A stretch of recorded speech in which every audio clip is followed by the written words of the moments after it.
What's up, family? Welcome back to Melanin Me, where Black news, culture, and conversation always take center stage. All right. So today, y'all, I got to break down the film Sinners again.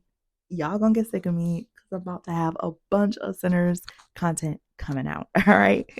If you're interested, make sure you like and subscribe. All right. So let's get into it. Today we're talking about Sinners, and it's not just a cinematic film, y'all. It's spiritual, it's political, it's racial, it's deeply, deeply embedded in Black history and pain. And, Ryan Coogler's Sinners might be about vampires and stuff on the surface. That may be a way for people to describe the film, but it will never do it justice. I couldn't even tell my friends and family, like, oh, it's a vampire movie. It's not. I mean, it's a huge metaphor for what's really at the core, and that is, people who could be known as colonizers sucking the culture and the blood out of Black culture. All right, sucking the blood out of Black culture. The film is dripping with racial allegory, ancestral trauma, and resistance that, as old as our roots in this country. All right. This is just something new that's groundbreaking, that's going to open up the doors. It's going to be floodgates. Okay. Open up the floodgates, y'all, because I'm ready for more content that has deeper messages in a creative way. All right. So vampires aren't just monsters. Like I said, they're metaphors, huge metaphors. All right. These aren't just spooky bloodsuckers. In Sinners, vampires, particularly the immigrant vampire Remick, he represents, systems of white supremacy, colonial greed, and cultural theft. All right. A cultural theft in every single way. I mean, everything we have ever built as a culture, Black people, have been stolen or somehow infiltrated. All right. Just go look it up. All right. We used to have Black Wall Street. Where is that, y'all? Where is it at? Gone. Gone. You couldn't do nothing, It was really just sad. It really was a display of how hard people try in the Black community to just open up a business for one damn day. They trying everything to go legit, you know what I mean? And it's like everything's going to be against them. It's going to be somebody coming in to steal it in one way or another. And when it came to Smoke and Stack, whether it was going to be Remick and the vampires stealing their souls, it was going to be the KKK stealing their lives the next day. Like, they were never going to be able to go legit with that juke joint. It just wasn't going to happen in Mississippi at that time, And so Remick, going back to him, he's not only trying to destroy Black people violently, he's trying to exploit their gifts, all right? Especially Sammy's gift for music. And doesn't that sound familiar? All right. This mirrors how in Black culture, our music, our style, our languages, our slang terms, they become siphoned. They become copied, monetized, spoofed sometimes. And this has been happening for centuries. All right. Now, while Black people get left with trauma, exclusion, and erasure, it goes to show that within the film, it wasn't just Black people in this film.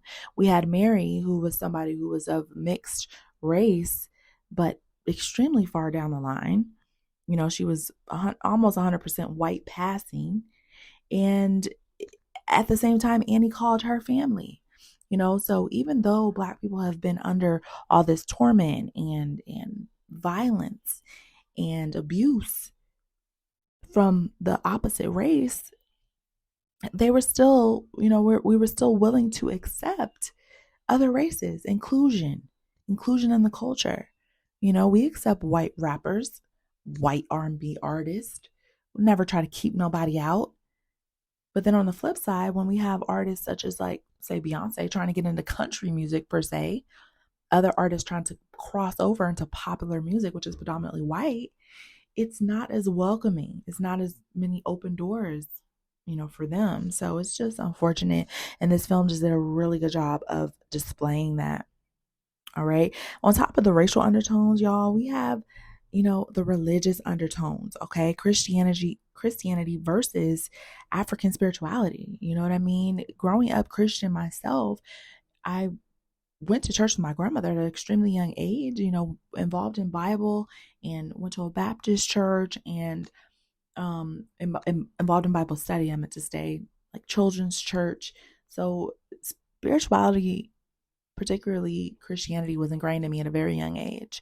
And it was just a common theme in the church that anything that was outside of the church, whether that be psychics or any sort of maybe if you believe in any sort of like hang something over your door for good luck, anything like that that could have been passed down through ancestors was considered demonic. Even in some cultures, Halloween demonic. Like anything that's outside of Christianity automatically demonic. So what I love about this film is that they really displayed Annie as one of the heroes in the film. And this Black woman was so knowledgeable. She was the only one knowledgeable about the spiritual side of what was going on. She knew about how to fight the vampires in a real way. She knew about how to salvage everyone's soul, bring them to salvation, bring them towards Christ. And so that's what's so funny, because I've been seeing so many demonic undertones of Black people, specifically Black Christians online, saying that this movie Sinners is demonic, and if you're a Christian you shouldn't see it. And it's just so crazy to me, because the whole theme of the film was showing that all these sinners, all of them was sinning. The only one that was able to bring themselves to salvation was Annie and her child, her innocent baby that had passed before her ancestor. She was like, these vampires are falsely promising you heaven on earth. Mary even said it. We could have heaven on earth right here. We could live forever, do what we want to do, get money, run, be free how you want to be free, with money and power. And Annie's like, that's a lie. The devil is a lie. Only true salvation is for you to pass and be with your ancestors on the other side with God. All right? That's where her baby was at, and that's where her soul was trying to go, and that's where she made Smoke promise her. She made Smoke promise her that he would not allow her to turn into a vampire. She wanted her soul to be with the Lord and only the Lord. And so to me, it's just wild how a lot of Christians are against this film, when to me it really shows that the only true salvation comes through God, comes through Jesus Christ. Because although Annie's spiritual background helped her, it did not save her in a worldly way. She knew that death, it was really her only and true salvation. And what do we know through Christian teachings is that life here is temporary. Our forever home is heaven with the Lord. You know what I mean? So it's like she embodied that in this film. And so I think that may go over a lot of people's heads. All right. And what's so funny is I love the end of this film where Remick is, battling with Sammy, almost like a baptism in the lake. And he starts to recite the Lord's Prayer with Sammy, as Sammy recites it, asking for help. And it goes to show that even though Remick was a vampire, even though he was supposedly so evil, sucking the lives out of everyone, killing people, he knew the Lord's Prayer. He knew it. So he said the man who had stolen his family's land from him and killed his ancestors, that man was spreading Christianity. So the villain in Remick's story was a Christian. And he went against those Christian beliefs because he turned into a vampire and believes that living forever is the way to salvation. That's having heaven on earth. He turned against it. But Sammy, on the other hand, he's reciting the Lord's Prayer to basically embody his father, the pastor, who taught him that probably at a very young age to rely on God, because God will save you. You know what I mean? So it's just so funny, the dichotomy of how people view Christianity. This one person viewed it as something that was, devilish, and another one viewed it as salvation. it goes to show that just because you're in a church, it doesn't mean you're going to have goodwill for everyone. It doesn't mean you're going to be a good person. And just because you're outside the church doesn't mean you don't have God within you. All right. I think that was just beautifully, beautifully shown in such a unique way. Another theme in this film is the significance of bloodlines, survival, and that Black Southern legacy that is just so deep. It just is so deep in Black culture, so rich. All right. The juke joint in Sinners is more than just a backdrop. It's literally a cultural sanctuary. It's where most of the story takes place, and such intense things happen at that juke joint. All right. It's where Black people gathered historically to celebrate life, even in the shadows of Jim Crow. Black people in the fields all day being sharecroppers, but they were able to still find joy in simple things like gathering at the juke joint, listening to the local musician, and having a drink or two. Smoke and Stack opening the club, it was a radical act at that time. They were reclaiming joy, autonomy, and hoping to have some sort of legacy. All right. But look what happens. Look what happens in the film. The vampires try to invade that sacred space that they were trying to create. And that's exactly what happened historically with Black neighborhoods, Black owned businesses, Black led movements. All right. Every time we build something sacred, somebody, some way or another, going to try to take it away or to taint it in some sort of way, imitate it, duplicate it, water it down.